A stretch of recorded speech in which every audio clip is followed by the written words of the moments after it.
Kasi temptation is not yet sin eh. Huwag natin isipin na pag na-tempt tayo, mali na yon. Wala pang nakulong nung naisip niyang pumatay siya. Wala pang nakulong naisip niya na magnakaw siya. Wala pang nakukulong by just thinking. Pero if you acted upon it, dun pa lang. If you sin, if you fall. But God is faithful enough to lead you to Himself. And temptation, it's a way for us to say no to the sin and say yes to God. In every battle, hindi ka iniwan ng Lord na weaponless. God has given His word para yun ang pananggan natin sa temptation. Just like when Jesus was tempted. Yeah, 3 times. Yeah, He was tempted. He was led to the wilderness and Satan came there. He tempted Jesus. At anong ginawa ni Jesus? Every word na binabato ni Satan, actually, even the devil knows the word of God. Eh kung ikaw, wala kang alam na salita ng Diyos, paano na? Diba? So this really gives us the highlight na kailangan natin really to devour the Word of God. Dive into the Word of God. Know your scriptures. Sing it, live it, talk to it with your friends, diba? Talagang maging part of your conversations. Kasi yun ang magbibigay sa'yo ng wisdom and guidance. Hello everyone, welcome back to our Life Place podcast, and we are here, of course, again to share with you a timely episode. We are the Life Place owners as well. Sa mga hindi pa po nakakaalam, please do visit Life Place soon, and I'd like to welcome all our viewers all over the Philippines, all over the world. Lahat ng mga nanood last episode, I'd like to say hi to you guys all the way from Qatar, Las Vegas. Sino pa? Ang dami pong nag-join from Australia. They're also watching. Hi guys! From Hong Kong, Kuwait. May kakaiba dito. Rarotonga, Cook Island. I don't know where that is but sounds beautiful, no? Hi po, hello! From Madrid, Spain. Alberta, Canada. And from Sikihor. Wow! Hello, hello, hello! And also, last but not the least, Texas, USA. Hi guys, thank you again for tuning in. At sa mga nag-tune in ngayon, please don't forget to comment down where you're watching from and subscribe na rin. Sa mga nanonood, hindi pa po nagsusubscribe, please do subscribe so that we can share the gospel even more. And right now with me, of course, no other than my very handsome husband, of course, What's Peter. up everyone? Kumusta ang bawat isa? Again, I'd like to welcome you once again. Thank you for tuning in with us. And sobrang nagagala kami because we are in our tiny studio, podcast studio. Yeah, pero masaya dahil kasama pa rin kita kahit Wow, ganito, of course. no? And little update, we are how many weeks pregnant? We are 20... As of this time of recording, 22, 23. 22 na, 22. yeah. So we're in our second trimester. Kaya medyo okay pa. So please do pray for us as we prepare for this tiny human little being. And God give us the grace. At saludo po kami sa lahat ng mga magulang, no? So today, we are going to talk about overcoming Temptation. How to overcome temptation. You know what? Of course, you would agree on this one that everyone experiences temptation. Everyone faces temptation. Kahit na tayo, we know, we are pastors, we still face temptations. And temptation is not just about sexual sin. Akala kasi ng marami, pag pinag-uusapang ang temptation, it's just about sexual sin. But it's not about sexual sin. It can also be about anger, greed, compromise, comparison, habits, sinful habits.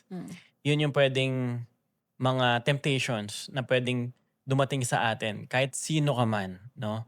Even Jesus was tempted. And yet hindi siya nagkasala. And yet he never sinned. So yun yung ating pag-uusapan. How to overcome temptation. Because the goal is not to avoid reality.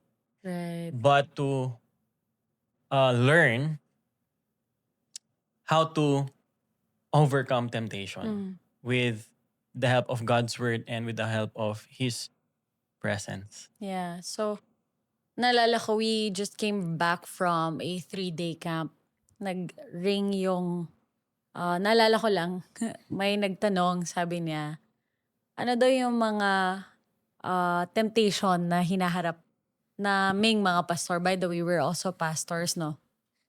So natuwa ako. Ano nga ba mga temptation na ating nararamdaman o natatanggap? Ano yung mga na-test sa atin? Sabi ni Pastor D, just like any other human being, lahat, lahat din nararanasan natin. No, we are not above, we are not below, no? Hindi porke may posisyon ka sa loob ng simbahan ay wala ka ng temptation or iba yung temptation sa'yo. All the more na marami kang temptation sa may experience. Si Yeah. Jesus, after Oh, he fasted Mm. 40 years, for 40 weeks pala. Not 40 years, but for 40 days, sorry. Days, 40 days. days. 40 days. He was After tempted. doon, he was tempted. And sabi doon, the Spirit led him to the wilderness to be tempted. Mm. But he never sinned. Mm. Kasi sabi sa 1 Corinthians Okay. 10. Sige, let's open our Bibles in 1 Corinthians 10, Mm. verse 13. Sabi dito, no temptation has overtaken you except what is common to mankind. And God is faithful. He will not let you be tempted beyond what you can bear. But when you are tempted, He will also provide a way out so that you can endure it. Good, that's good. And most of the time, I believe you would agree on this one. Most of the time, temptation begins small. Di ba? Ang mga temptation na naranasan natin, nagsisimula sa mga maliliit na bagay yan. Small compromises, small things, and eventually, it can become strongholds. It can grow. Di ba? It can go bigger. Di ba? Mas lumalaki. Pero, it always starts with small. Temptation begins small. That's right. Ang temptation, basahin ko lang siya dito sa the Passion Translation in 1 Corinthians 10:13. Instead of using the word temptation, the Bible says here that we all experience times of testing. So, sabi niya rito, it's normal for every human being, but God will be faithful to you.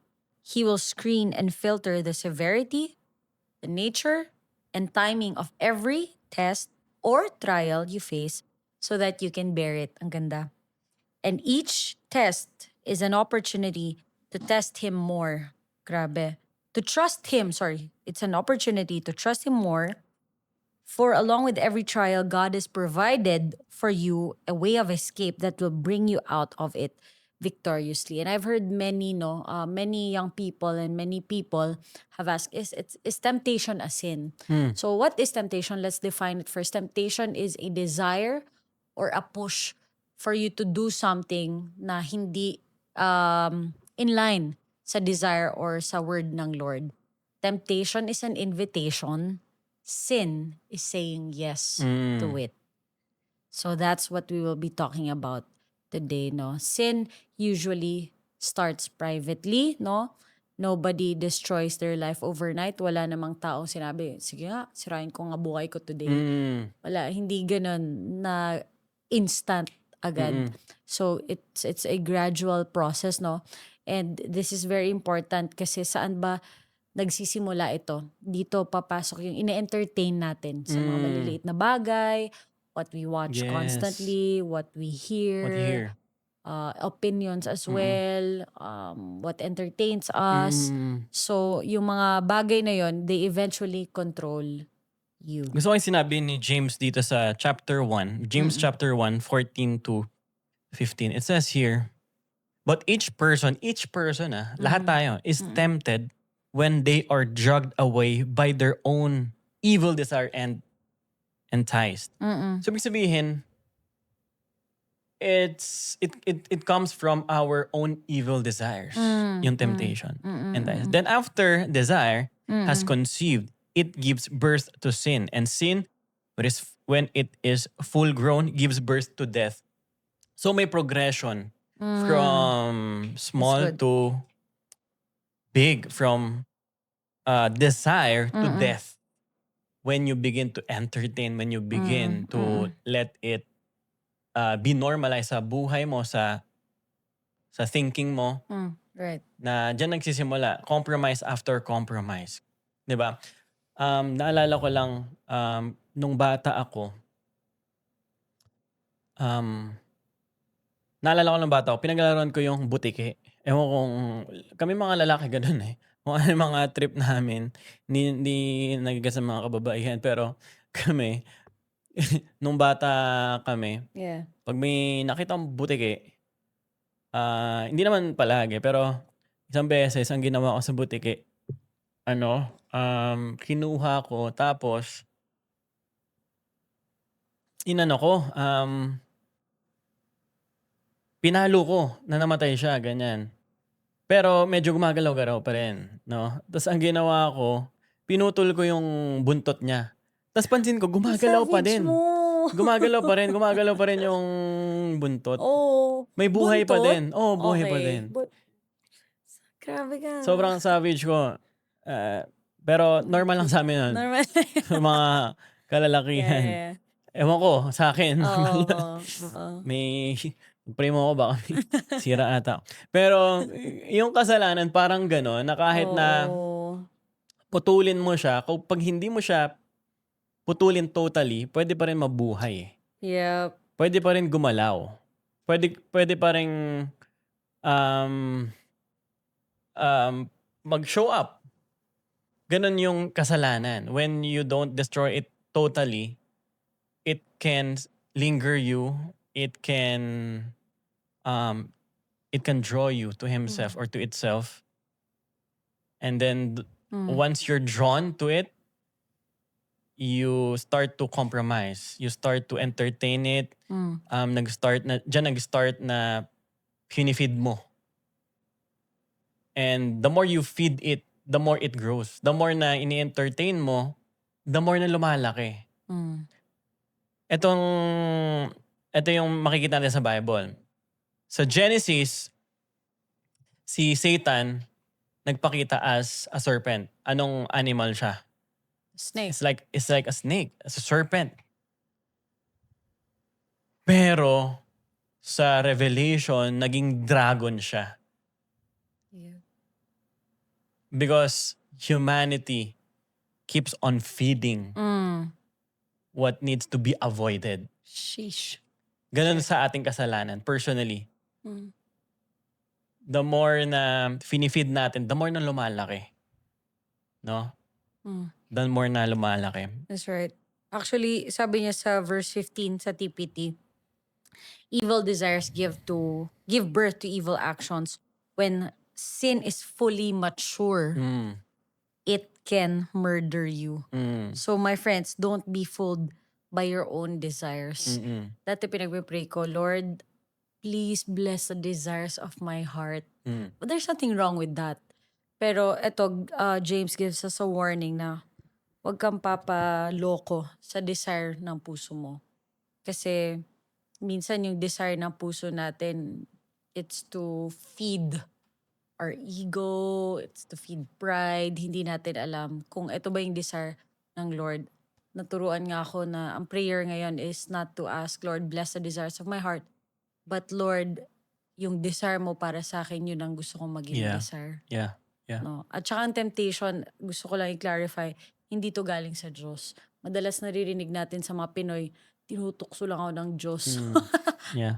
Tukso to ni Lord. No, sabi niya sa verse 13, when you are tempted, don't ever say, God is tempting me.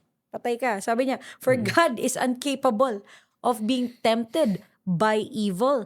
And He is never the source of temptation. Do check this out. That's James 1:13 and TPT. He is never the source of temptation. Sabi natin kanina, temptation is the invitation. Invitation to what? To sin. At doon lang nagkakaroon ng kasalanan kapag ka nag-yield ka na-start mong entertain, Mm. na-start mo siyang bulay-bulayin in your mind. Kaya nga sabi ng Bible, di ba, do not be conformed to the pattern of this world, but be transformed with the renewing of your mind. Kasi temptations come and go, di ba? Mm. Yung thoughts natin, they're actually inspired sometimes by worldly desires, By or your own talagang evil desires. own evil desires, or godly desires. So, kung ano yung inaalaw mong maglinger sa mind mo, yun ang magdidikta ng destiny mo. So, ang ganda pinag-usapan natin, no? Hindi instant pala na, okay, nagkamali ka, hindi instant na nahulog ka agad dyan sa kasalanan na yan. Nag-start siya with a thought, probably curiosity. Yes, I don't yes. know. Yeah. Yeah. So, sabi niya dito, when sin is fully mature, it can murder you. Yeah, yeah. Even David, a man after God's own heart, fell into sin with Bathsheba.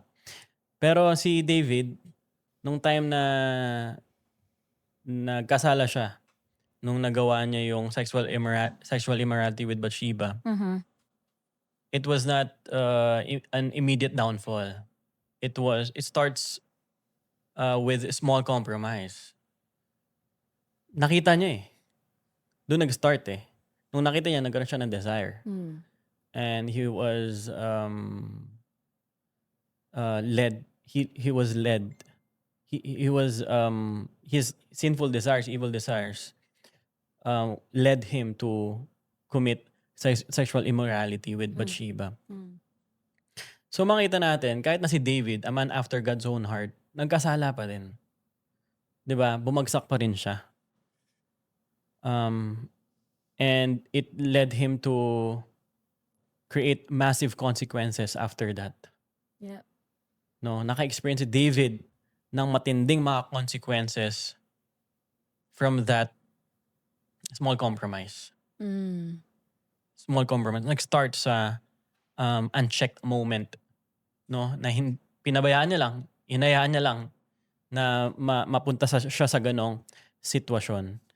At nagkaroon siya ng consequences after that. At napakahirap.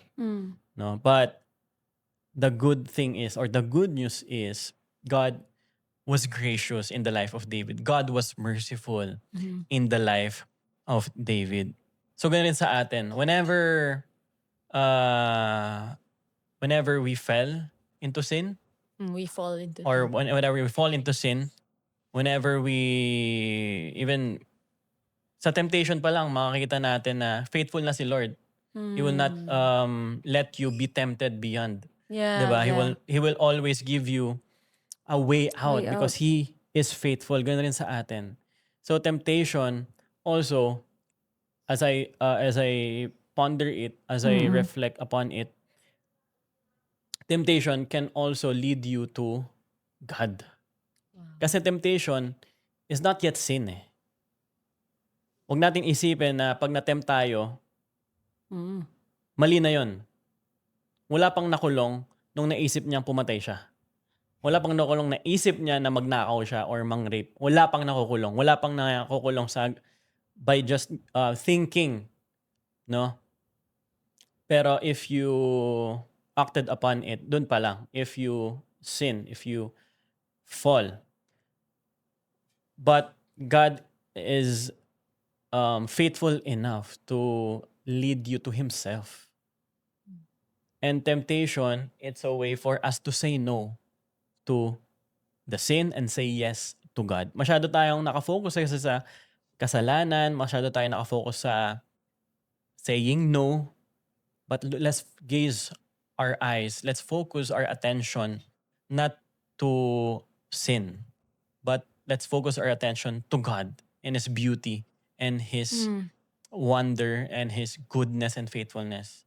Kasi the more na mas nakikita natin na yung ating God, yung ating Diyos is beautiful, wonderful, amazing, mas mag-iiba yung pagtingin natin sa kasalanan. Mas magbabago yung ating desire. I think ganun yung kailangan na matrain yung ating isip That God is beautiful enough not for us not to sin. That He's faithful enough. Yeah. Instead of being so sin-focused Mm. or sabihin natin judgment-focused si God, mas lalo ka pang mag-yield na Yeah. magkasala eh, 'di ba? If you think about sin so much Yes. more than you thinking more about who God is Who in God your is. life. Kasi ang ating desires, kaya ng sinabi mo, walang mali. Nagkakamali lang if it is disordered. And disordered desires will draw you to disordered thoughts, disordered behaviors, disordered lives. Kaya let's always pray, Lord, order my desires. Lord, change my desires. Lord, Yeah, I that's want right. my desires to be full of your goodness. Amen. Para ma-draw rin ako sa mga bagay na aligned with your will and with your words. Ganda yung desire. Pangalawa siguro, what I can say is, kasi sabi sa Bible yun eh, do not be conformed to this world. Pero isa yung sa maganda dito na sabi ng Bible sa 1 Corinthians 15:33, it says here, Do not be misled. yeah, do not be misled. Bad company corrupts good character. Kaya sabi niya, come back to your senses as you ought and stop sinning, for there are some who are ignorant of God. So sabi niya dito, wag kang papaloko.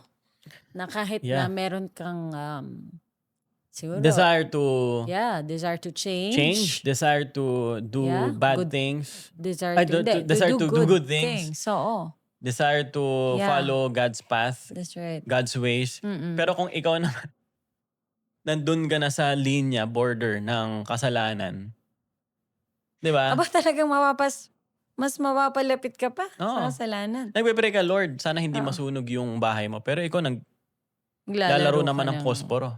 Ganon. That's Pinaglalaro mo yung kandila. Yeah. So our point number 2 is this: your environment shapes your battles. Your environment shapes your battles. So it's one thing to desire to God na, Lord, remove me from committing sin. It's another thing na nagpe-pray ka pero nandun ka naman sa enemy's playground. You are in the enemy's territory naman. Di ba? Di ba? So, nagpe-pray ka, Lord, sana hindi na namin makomit ng partner ko yung isang maling bagay. Yeah. But, ikaw tsaka yung partner mo, late naman umuwi. Yeah. Beyond 12 a.m. Or nagkikita kayo Nagkikita kayo. in private. In private, na Oo. walang nakakaalam. Nakikita. Walang nakakaalam, di ba? Pero, parang nagpe-pray lang naman kami. Pero, love naman namin si Lord. Di ba? Pero, Oo. di ba, lagi kayong, We're still in the flesh. di ba? We are still human beings. Hindi tayo Diyos para, sabihin natin, pinupuntahan ko siya kasi in-evangelize ko siya. In-evangelize mo. In-evangelize ko siya. Nagpe-pray kami. Oo. Diba? Diba? Dinidisciple ko siya. Oo. Talaga naman. Kayong dalawa Disciple lang. ko siya. Kaming dalawang sa Opposite room. sex. Oo. Oo. Ganito, everyone. Wala pang nakatalo ng kanyang laman. Wala pang nanalo sa kanyang laman. David na to a man after God's own heart. Yeah. Dapat si David nasa battle. Exactly. Si David hindi dapat nandun sa bahay Bahay na. na mag-isa, di ba? Natalo siya ng sarili niyang ng laman, niyang laman. Exactly. At natalo siya nung time na nag-decide siya, okay, dito lang ako sa bahay. Yeah. At wala ako doon. Hindi ako, Yeah. dapat nasa battle ako eh. Ang isang person, ang isang lalaki na walang mission sa buhay would seek things that are pleasurable. Speak. Ang Preach. isang lalaki, just like David. Sige, gamitan na ng example ni David. A man Oo. who has no mission in life would seek pleasurable things. Comfortable things. Right. And that person is a destructive person. Ito yan. Kasi wala siyang Walang goal direction, eh. walang goal. Exactly. Hindi siya nasa laban. At tulog yung kanyang ah, yung kanyang potential, yung kanyang strength, 'di ba? Correct. Tsaka kung sino-sino na lang, ano-ano na lang i-entertain mo. Not just for the men, pero I believe for everybody, even ang mga kababaihan. Kung hindi mo alam yung pinagagawa sa'yo ng Lord, kung sino-sino na lang lalaki, entertain mo, anong mga opportunity na lang ang entertain mo kahit na magkasala ka, kukunin mo na lang yan kasi hindi clear yung focus at direction mo. Nalala ko si Samson din, na hindi siya agad um, dinukutan ng mata at namatay. In the end, di Mm. ba? Nag-start siya sa little compromises. Mm. At anong compromise yun? Nag-asawa siya ng kalaban. Hindi lang yun eh. Pati si Delilah, yun. Mga babaeng in-entertain niya. Yung company ng mga kasama ng asawa niya. In fact, ano pa nga eh, di ba? They were playing a riddle. Tapos pag nanalo sila, either nanalo si Samson or yung mga kalaban, bibigyan niya ng mga damit. Parang ganon. So, he was in this kind of company. To cut the story short, yung company na meron siya, yung circle na meron siya, were already compromises na hindi dapat siya nandun. But because he married, this woman that is not from their tribe, dun nagkaroon ng downfall, no? Hindi man instant. So, ulitin natin dito yung atmosphere mo. It matters. It will define your destiny, your That's circle, good. Yeah. your company. Yeah. And lastly dito sa point, gusto lang i-bring up yung story ni Joseph. Joseph, he was being tempted by the wife of Potiphar. Oh, yan din. Oo. 'Di ba? Si Joseph, he was the most godly person in his generation. And yet when he was being tempted by the wife of Potiphar, he always says no. He ran away. Yeah. Hindi niya hindi siya lumaban. He fled away. He did not fight but he fled. Fled. No. Hindi siya dahil doon, 'di ba, nung nawala na siya doon sa lugar kung saan pwede maghari yung isang kasalanan, umalis siya doon. And then he overcame the temptation. Ganun palagi. Whenever temptation comes, you always don't just say no. Kung hindi, lumayo ka mismo. That's right. Hindi usapan dito yung desire to not sin eh. But a discipline to stay away from sinning. Right. You have to discipline yourself to not to play around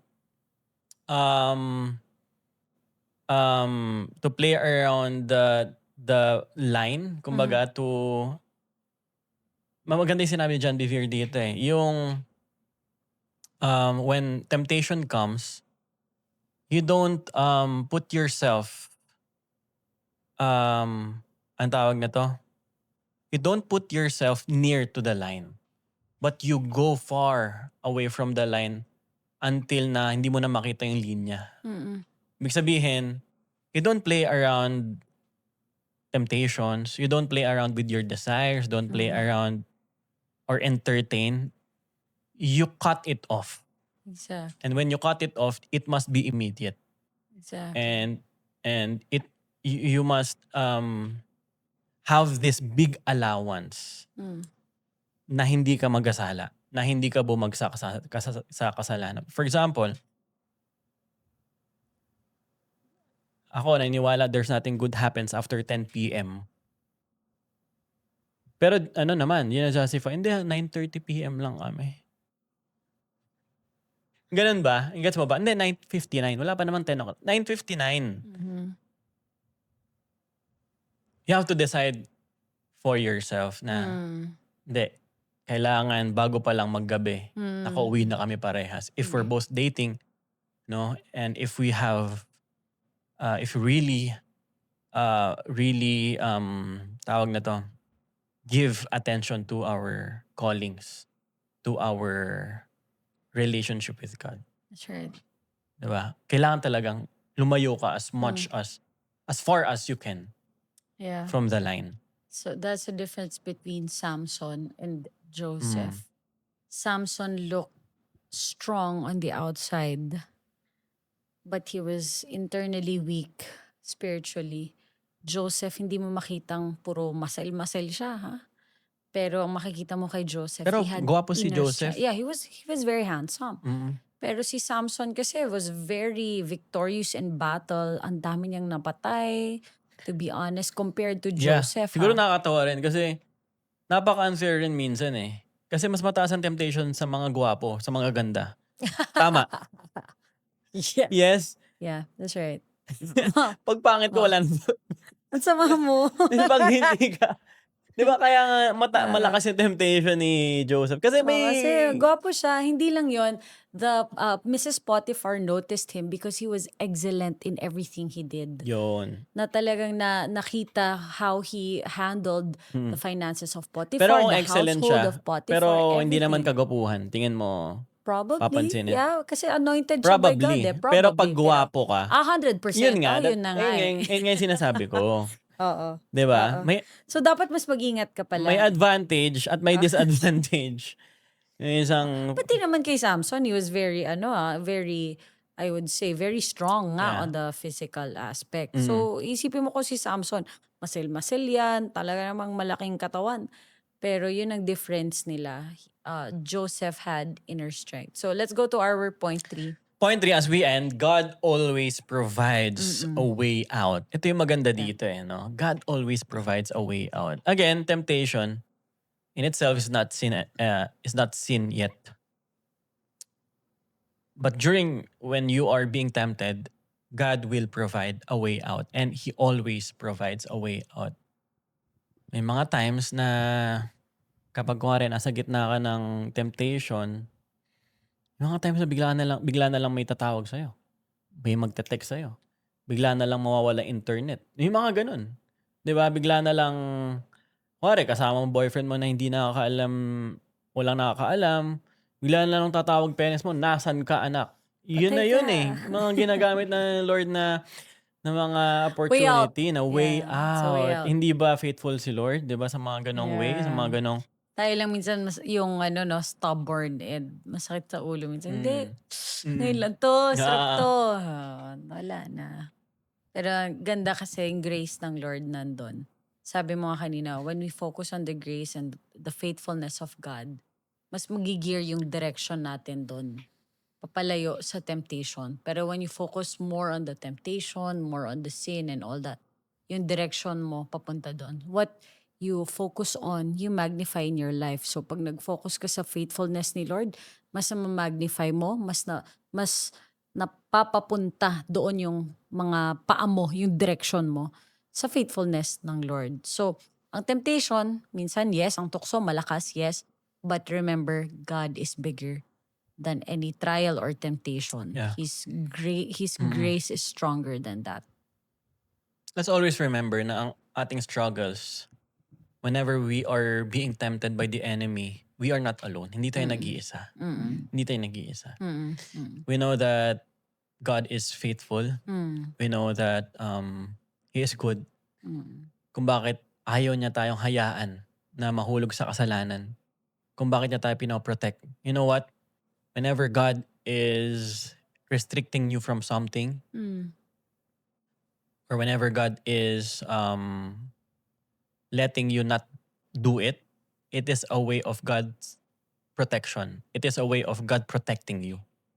And whenever God is protecting you, pinapadama niya yung kanyang pagmamahal sa atin. Because God is our Father and the Father always protects His children. Yeah, I remember, sabi ng isang preacher, nisip natin minsan restrictions are so hard na God does not want you to be happy, but His restrictions are His protections.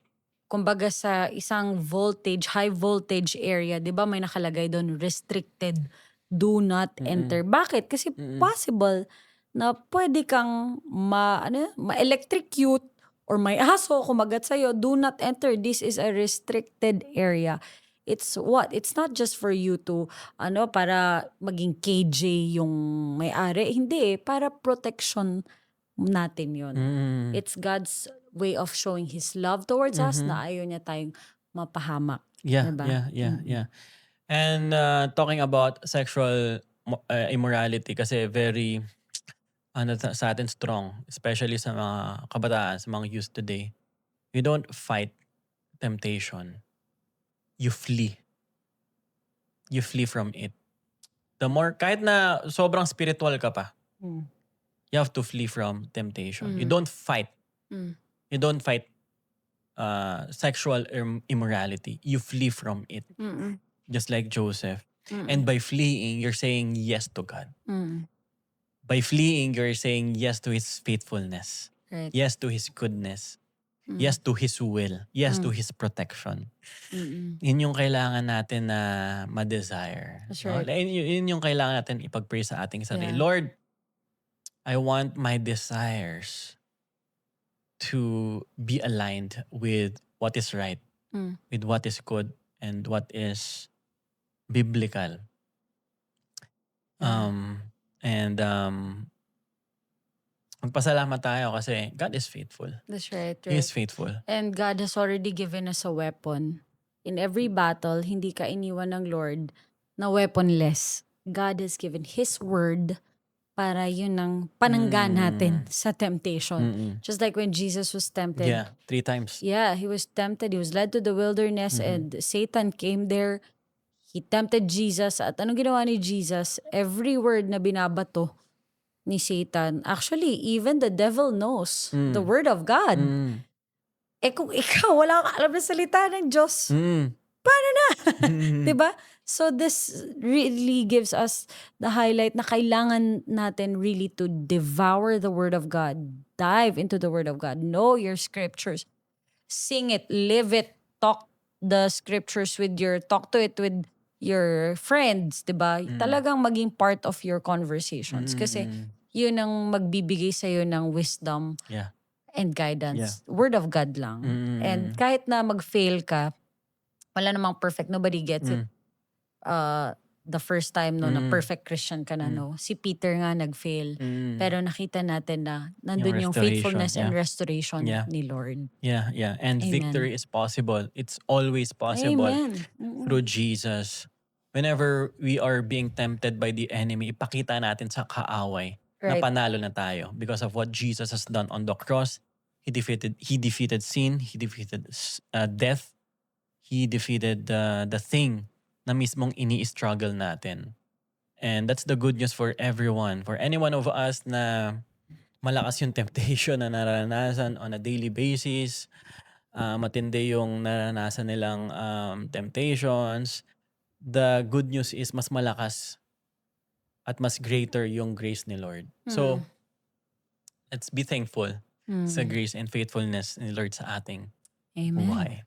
So, pray natin sila. Paano mag-pray, babe? Sige, let's pray. Father God, thank you Thank for you, these God. words you have planted sa bawat isang nakakinig. Lord, thank you for you are faithful whenever we are being tempted by the enemy. God, may you Yes. draw us not to sin, but you draw us. You always draw us to your presence, to your words, Lord. And Holy Spirit, may you be our leader, not our feelings, but you be the leader, Lord, whenever we are being tempted. So we surrender everything to you and we surrender our lives to you. We claim the victory of Jesus in our lives. This is our prayer. In Jesus' name we pray. Amen. Amen. Thank you guys for tuning in to Life Place Podcast. Please do visit Life Place Podcast on all your social media accounts. We have a website, we have a Facebook account, Instagram account, TikTok account, yan. So please do check it out. And kung may makilala kayo na gustong magpakasal, gustong magkaroon ng camp, summer camp, youth camp, retreat, team building, any event, actually, pwede po yan sa Life Place. We have a big sanctuary. We have indoor recreation halls. We have a pavilion. We have swimming pool. We have, ang dami pwedeng accommodation. Nandun daw, we can accommodate up to 280 packs, no? So, please do check out Life Place. And it's all yours when you book it. And if you use hashtag Life Place Podcast, you will have 10% discount on your next booking. So, again, thank you guys for tuning in sa ating episode today. We'd like to see you again soon sa ating next episode. God bless, guys. God bless Thank everyone. you. Bye.